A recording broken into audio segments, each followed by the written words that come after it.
بسم الله الرحمن الرحیم.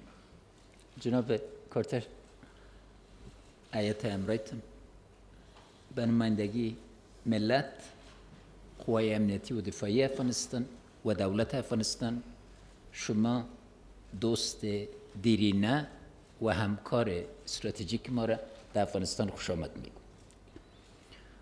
در قدم اول به نمایندگی قوای امنیتی و دفاعی افغانستان از تمام اساکر امریکا، مرد و زن که در طول سالها شانه به شانه به ما استاد شدن و برای آزادی ما، مخصوصا اونایی که جان خود قربانی کردن، ابراز امتنان میکنیم و از شما درخواست میکنیم که احترامات عمیق ما را و تسلیت دوامدار ما را به خانواده هاشون برسانید. همچنین زیاده در حدود 1 میلیون مرد و زن که یونیفرم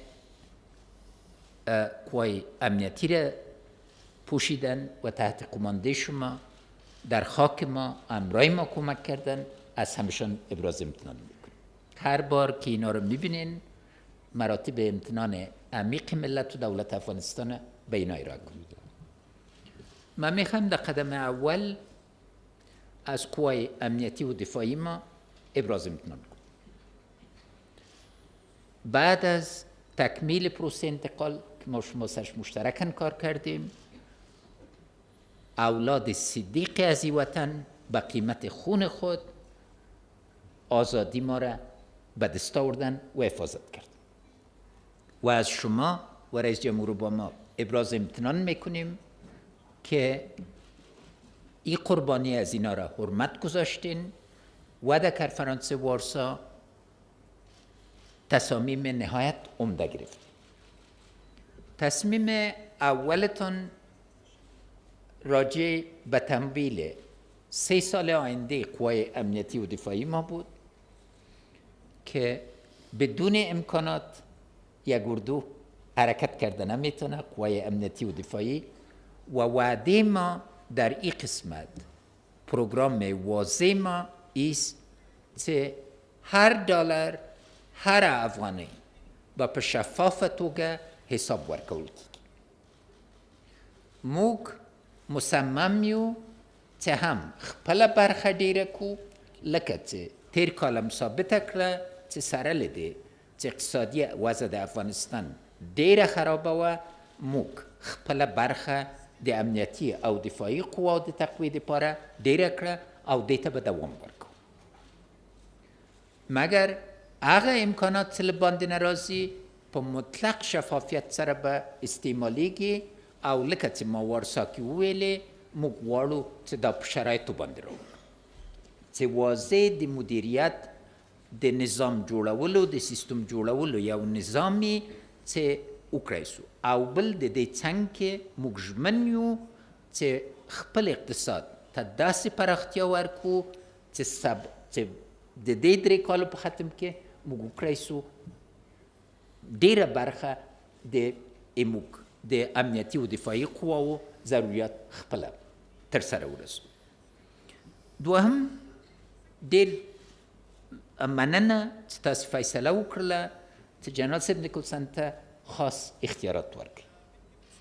زه غواړم چې موږ د امنیتي و دفاعي قواو په استازیتوب او د دولت د مخصوصا سرقماندان د اعلی په حیث باندې له جنرال صاحب نیکلسن او له دوی د همکارانو نه مننه وکړم.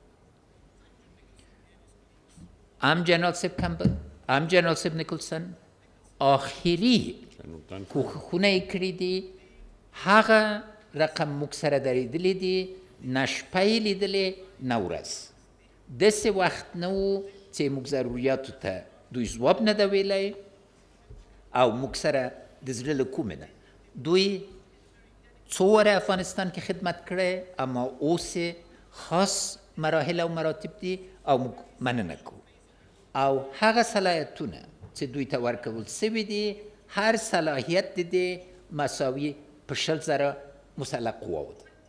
نو دا صلاحیتونه د یو لوی اعتبار خاوند دي او دا د دې موجب سوی چې هغه کارونه چې تیر کال موږ په 3 میاشتو کې یا 6 میاشتې کول، اوس په 3 ساعتو کې یا 3 ورځو کې انجاموو.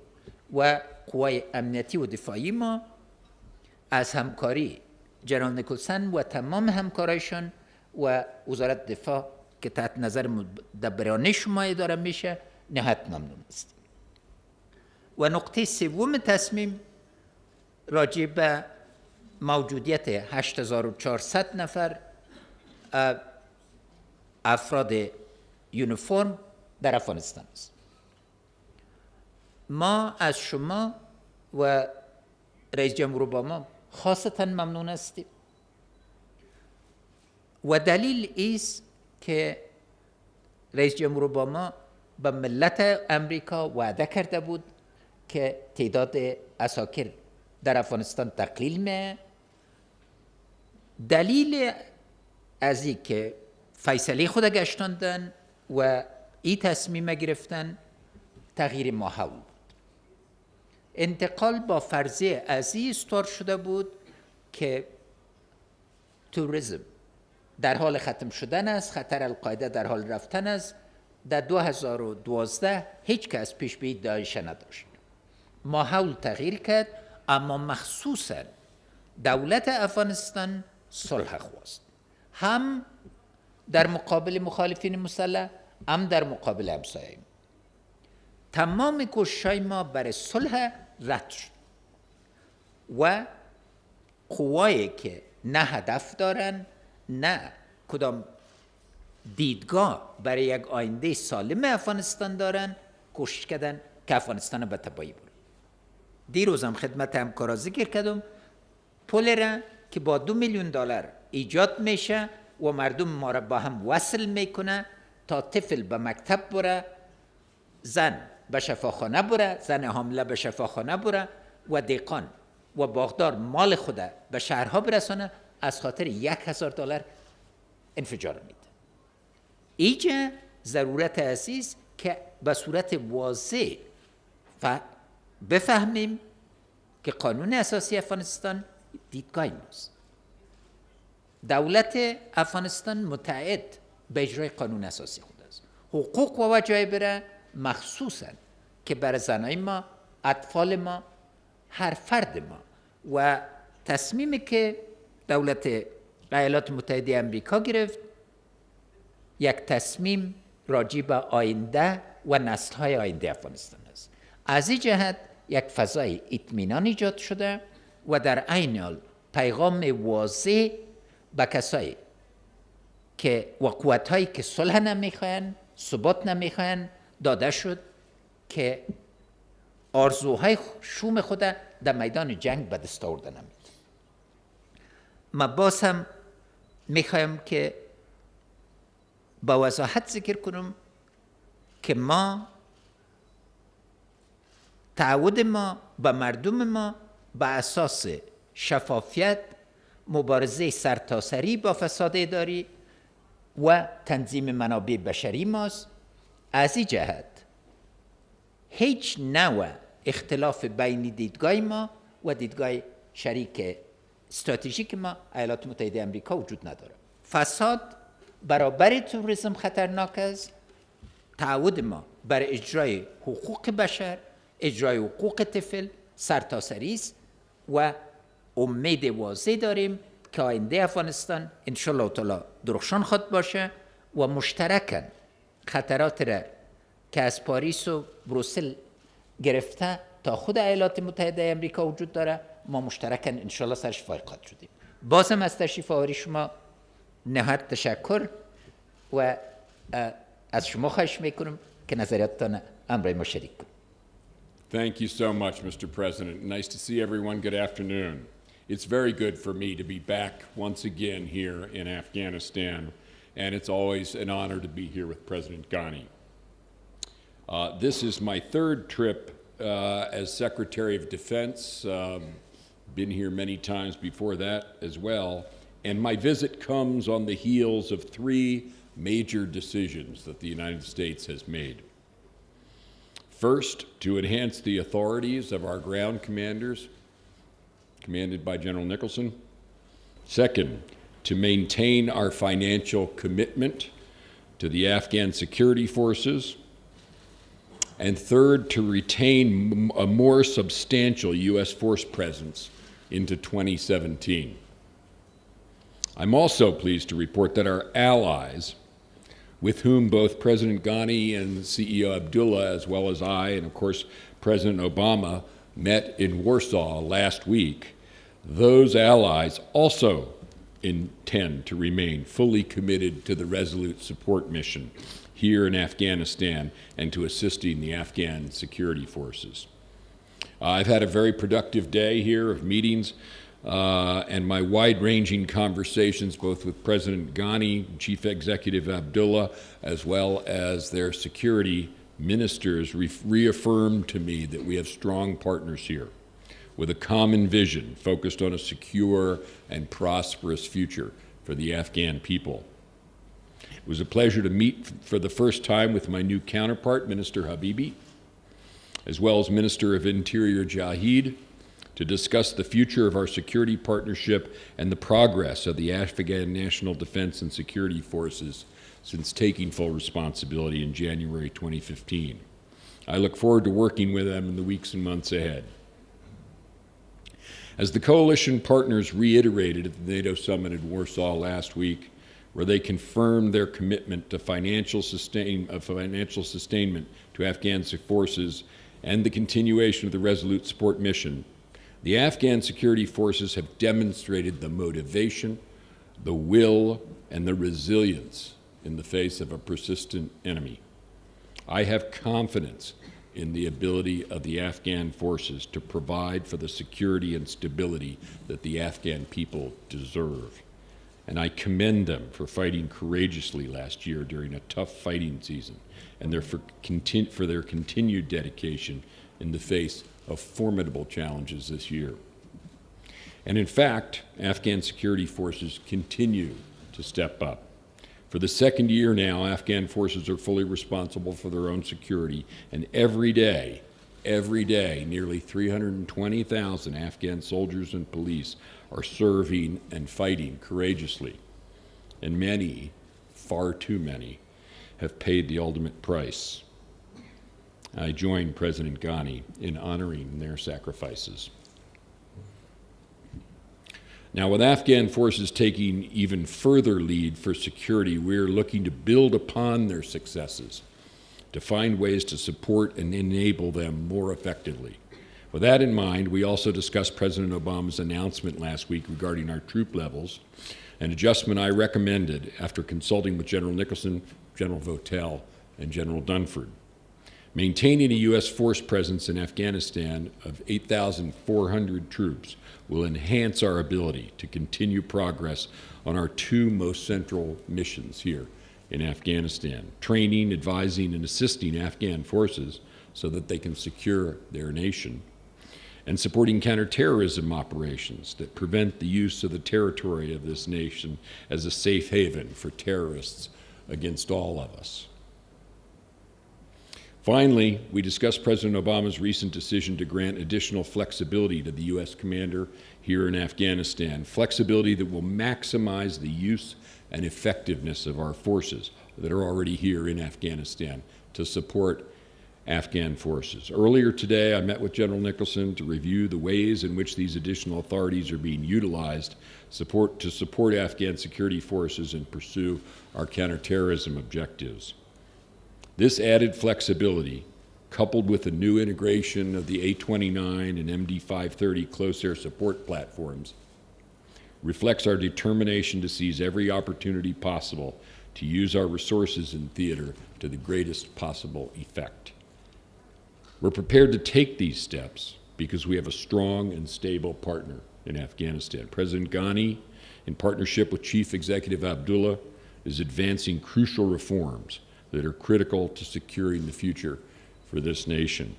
Progress on reforms is central to continued international funding commitments, and I encourage President Ghani and Chief Executive Abdullah to continue moving forward.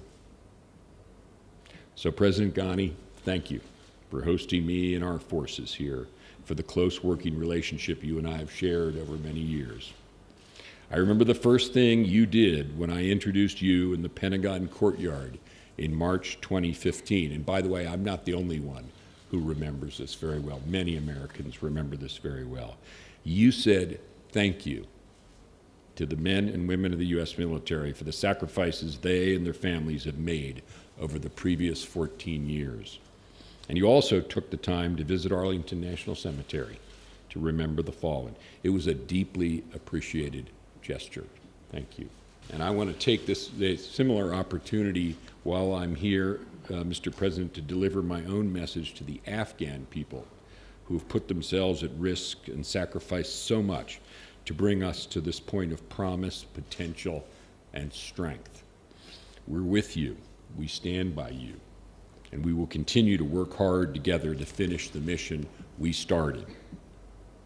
Finally, I want to thank General Nicholson and our NATO partners for the work they do here every day to ensure a bright future for the Afghan people and a strong security partner for us all. And I thank all of the American, NATO, and Afghan troops who have served and sacrificed together over the past 15 years in the name of peace, security, and freedom, and who continue that mission today. With that, thank you, and I think we'll be happy to take some questions. Of course. تشکر جلالت مآب رئیس جمهور و آقای کارتر. سوالات خود را قسمی میگیریم که 2 سوال از مطبوعات مستقر در کابل و 2 سوال هم از مطبوعاتی که از بیرون آمدن. از تلویزیون ملی شروع میکنیم.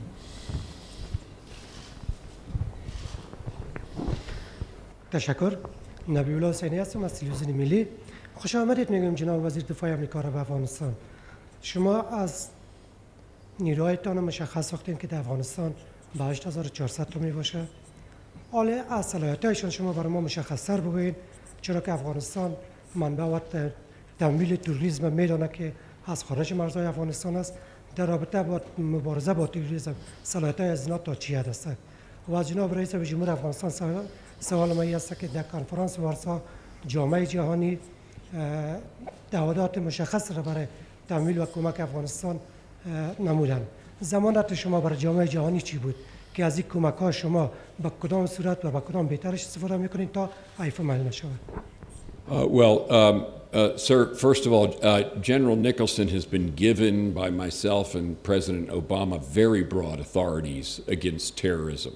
And that's true for him here in Afghanistan. It's true for U.S. forces around the world. What is a critical difference that the General is now able to make use of, an important change in authorities in the last few months, is basically this. In a nutshell, it is the ability for General Nicholson, along with his Afghan colleagues, to anticipate battlefield dynamics and to deploy and employ their forces together in a way that stops a situation from deteriorating, interrupts an enemy in the early stages of planning and formulating an attack. And quite simply, previously his instructions were to essentially obliged him to wait until a situation had already developed and then begin to act with his Afghan partners. And that's not as good a way of using his forces. So it's a very logical thing. I think most people can understand what it is. It's a very simple thing, but it's a very important thing. And it'll be and is already being a very powerful thing on the battlefield. تشکر. اول ما با عمل رفتیم نه با کاغذ. سال گذشته همتون آگاهستین که از نگاه اقتصادی یک سال نهایت مشکل بود. افغانستان تانست عواید ملی خود 22% زیاد کنه و یه اراده میخواست، تعهد میخواست و تعقیب میخواست. تدارکات در حدود 57 جلسه تدارکات من شخصا رهبری کرد.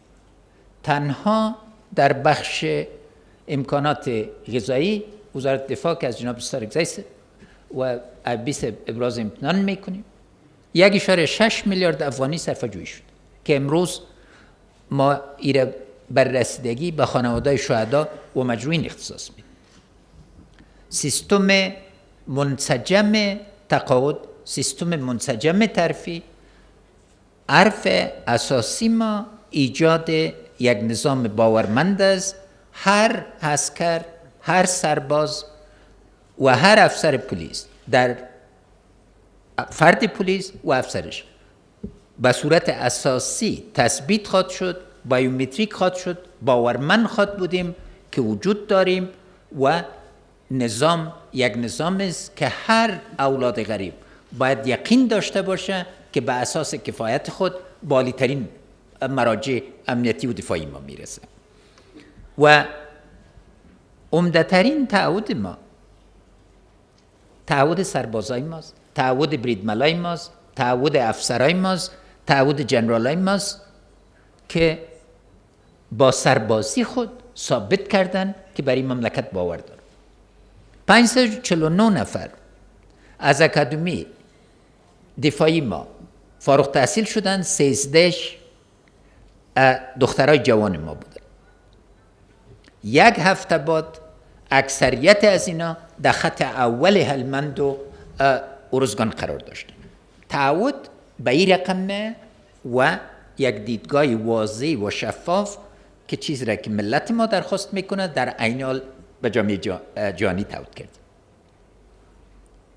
Thank you. President Ghani, you just said that there's no strategic difference of views between your government and that of the United States, but there often seems to be a difference of views within your own government. Both your own Vice President Dostum and Chief Executive Abdullah have expressed dissatisfaction. Can you commit and do you have confidence that your government has the political support it needs to carry out the very difficult reforms and anti-corruption measures that you've promised to both NATO and the United States? And do you have the political support it needs to create a stable government that can defeat the Taliban? And for Secretary Carter, can you speak to what assurances you received today from President Ghani and from Chief Executive Abdullah that they can actually bridge their differences, which have been going on now for about since 2014, and therefore create a stable government that can defeat the Taliban? Thank you. Second part is easy. We sat in the same room in Warsaw, President Ghani and Chief Executive Abdullah, with all of the leaders of NATO 3 days ago. I sat today with the two of them, and our conversation was one conversation with a common vision of Afghanistan's future and a common determination by the two of them to pursue that vision. So the three of us and the three leaders, that is President Obama and the two of them in Warsaw, were of one mind about how to pursue the mission here in Afghanistan. And I just commend both of them for the preserving the strength of the national unity government. That's critical to Afghanistan's future. There's no question about it. And they have kept that unity together. And so I think they have the admiration of both not only the United States, but also of everybody around that table in Warsaw, as well as the support for the national unity government here. That's easy for us. Thank you for the question. We've faced 3 transitions simultaneously. In 2014, when I was honored to serve this nation, we oversaw the departure of over 100,000 NATO ISAF troops, ended the combat mission of ISAF for good. And I can assure the parents of those individuals who served here or were in harm's way that never again will they be in combat situations. Any other country, ma'am, that faced that transition would have now been on its knees. We're standing tall. And this has taken unity. I pay tribute to our security sector, leaders, and to our national security decision-making pattern. All decisions have been made by National Security Council. We have created an institutional basis for decision-making on security that is efficient, effective, and rapid. And compared to what we inherited, please do a comparison. And also to compare us with other countries. Because there has to be, when judgments are made, they have to be grounded in comparison and understanding. Second, we faced an economic transition. NATO ISAF was just not a military force. It was the greatest economic spender in this country. We faced an economic recession bordering on a depression and still increased revenue 22%. Does that speak for differences of opinion or for focus? We increased, not only we met our contributions to our forces, we increased them. And now we are generating dynamism in the economy. Third transition was political. For over 200 years, Afghanistan's politics had been a zero-sum game. The winner takes all. We've overcome this difference. And if you want to see how governments function, please read Mr. Powell's memoirs about relations between Mr. Blair and Mr. Gordon Brown. All decision makings require discussion, debate, and understanding, but we have not failed to make the right decisions. And on our greatest transition, which is the fourth one, it's the transition in the culture of the states. We inherited corruption as an entrenched system. And what we are doing systematically and through a rule of law approach is to make sure we end impunity. The formation of the Counter-Corruption Center is a major step, and in the next months, between now and Brussels, and after that, I hope you will judge us by the actions we take. And where does the support come from? Support comes from the ordinary Afghans. Ordinary Afghans are extraordinary, and I want to pay tribute to them. We are taken 40 years of conflict imposed upon us. Daily, we are struggling with want, with impositions, with terrorism, and yet our resilience is second to none. I think that people, this great people, wants a government that befits their great aspirations, and we are determined, and what we are doing concretely is benchmarking. What we've proposed to the international community is the model that we experimented with the United States, the new economic framework. We don't ask for money. We want support in return for results. And results will be specific, time-bound, and when they're delivered, the support will be forthcoming. سوال بعدی از BBC افغانستان. My first question goes to Mr. Carter.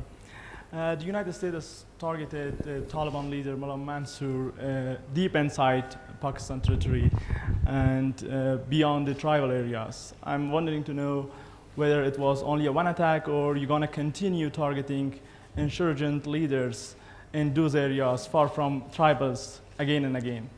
و سوالم از آقای غنی است.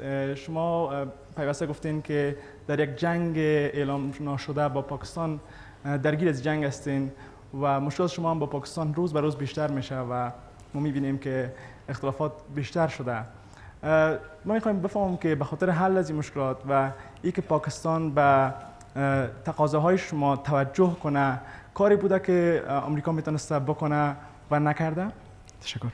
Sure. I'll start off, and actually, if you don't mind, I'll comment on the second part of your question as well, which is Pakistan. Pakistan is a country that the United States has a strong relationship with, a long historical relationship with. So we work with them in many fields, including in the security field. We believe that the greatest threat to Pakistan's security is terrorism. It's not its neighbors. It's terrorism. And therefore, we work with Pakistan wherever we can together against terrorism of all kinds. And any terrorism that emanates from Pakistani territory, or of course any terrorism that would affect Pakistan itself, as it does, and as I said, is in our judgment the most serious security danger that the state of Pakistan faces. We do that with also, obviously, with Afghanistan. We have a strong partnership there. We work with them as they work together across the border in this mission. And on the issue of terrorist leadership, the United States will continue to target and strike terrorist leaders everywhere in the world where they might threaten Americans or our interests and our friends. We'll continue to do that as we have demonstrated that we do. تشکر. مناسبات ما خراب شده نرفته، روشن‌تر شده رفته. امید است تفکیک کنیم. بحث ما اول در تعریف مشکل بود. وقتی ما پاکستان رفتم با وضاحت اعلان کردم که جنگ نااعلام شده بود و این چارچوبه اینا سوال نکردن. دوم واضح گفتیم که دولت به دولت ما مناسبات نیک میخواییم، مذاکرات چهار جانبه فرصت واضح بود که مشکل تعریف شود و تفکیک بین صلح طلبا و جنگ طلبا به اساس فیصله خودشان واضح شود و تعهد واضح امضا شده دولت پاکستان وجود داره که در مقابل کسایی که صلح نمیخواین و به جنگ و تروریسم مراجعه میکنن باید به حیث دولت اقدام کنن. از این که در روشن‌تر وضع شده نمیتونه و نتیجه چهار جانبه و مذاکرات ما و مناسبات استراتژیک ما است که امروز پاکستان با یک تصمیم اساسی روبروی است و امید است که تصمیم درست بگیره. تصمیم درست چیست؟ تروریسم خوب و بد نداره. تروریسم است. دولت ها وسیله صلح، ثبات و رفاه عامه هستند.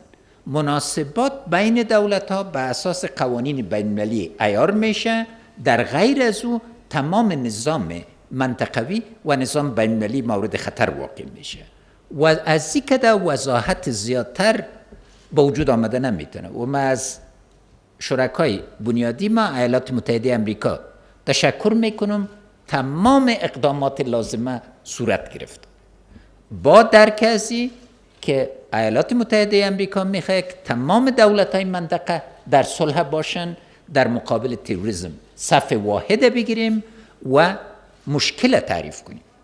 تروریسم تنها افغانستان، پاکستان در خطر نمیندازه. مدینه منوره، مکه معظم، حرمین شریفین امروز مورد حمله است. جهان اسلام، منطقه و تمام دنیا منافع مشترک داره. مناسبات ما به اساس منافع مشترک و به اساس دیدگاه مشترک به وجود آمده و امید داریم که پاکستان تصامیم درسته بگیره که با این وضاحتی که داریم. ما در مسائل کوچک مورد بحث نیستیم. سر بزرگترین مسائل که رفاه منطقه و رفاه دنیا و جان اسلام به او بسته است در داخل بحث هستیم و امید است بحث سازنده تلقی کنیم. Gentlemen, good afternoon. I'm Dan Lamothe with the Washington Post. President Ghani, thank you very much for having us in your country. My question for you is related to particularly these new strikes on the Taliban. Do you think that could potentially bring the Taliban to any kind of peace talk, or is that even feasible considering the fracturing of the Taliban since the death of Mullah Mansour? Secretary Carter, following all of these meetings today and the assessments you've received, can you give us some additional detail on some specific examples of how these new strikes carried out with these new authorities have worked? Thank you. Well, I'll go first, if Dan, on the second question. I'm really going to let you talk to Mick about that, and he can give you the specifics of it. I'll just go back to what I said previously, which is that it makes a lot more sense for our commanders working with their Afghan counterparts to look at the battlefield, look at what they know, the enemy's battle plan, and how the enemy is moving, and to anticipate their movements. That makes for a much more efficient use and effective use of the forces we have here, as well as the Afghan forces. And previously, General Nicholson's authorities were that when or if Afghan security forces found themselves in a difficult situation, then they could call their American counterparts, and their American counterparts could come and go shoulder to shoulder with them and help. It obviously, to me, makes a lot more sense to be doing it the way we're doing it now. It's a lot more effective use of our forces. And for specific tactical examples, I really want to let you talk to General Nicholson, and I'll make them available to you for that purpose. But that's the general strategic idea, and I think it's a very logical change. I'm grateful that the President made that change. I'm grateful to General Nicholson for calling it to our attention that this was an opportunity we hadn't seized yet, and now we're seizing it. Well, it's a pleasure to welcome you to Afghanistan. Please come again. And we have a wonderful free media we enjoy every aspect of questioning, every policy, and we like it. So you're very welcome, and no international journalist will ever be put on a blacklist. So do come again and again. Let me first bring context to you. He's doing great so far. Yes, exactly. Please just quit now. 3 phases of vicious attacks have been launched on us this year. Mosques have been attacked. Our students, security students, in their classrooms have been butchered. Our graduates of police academy, on their way, have been butchered. In the wake of very clear commitments in the quadrilateral process. 16 benchmarks, none observed. What's been the strategic goal? 1, to bring down the government. 2, minimally to divide Afghanistan into 2 political geographies. They are not going to achieve these goals. When we are challenged, we need to respond to illegitimate force with legitimate force. The use of force by us and by our strategic partner, United States, is legitimate use of force. And we welcome this, we are agreed upon it, peace will come, but we need to win the battle of confidence and the belief that they cannot bring us down. There was uncertainty. Uncertainty is a great catalyst to terror and to violence, because they thought while Afghanistan was being used as a battlefield, the audience was Europe and in the United States and our other partners. Now, with the very clear message of Warsaw, Warsaw's message is not just trust in our security forces, it's also a key message to armed opponents that the only way for engagement is a peace process where, if there are grievances, we are the first to acknowledge the shortcomings. Corruption is as strong a threat as is terrorism. So we will address any legitimate grievance of our citizen, but the process is the negotiating table, not the battlefield. And as long as the interests of the Afghan children, Afghan women, elders, any Afghan citizen is being threatened by law, by international law, and by every human historical precedent, we're entitled to use force, and we are determined to do that. Thank you. Thank you, Mr. President. Thank you.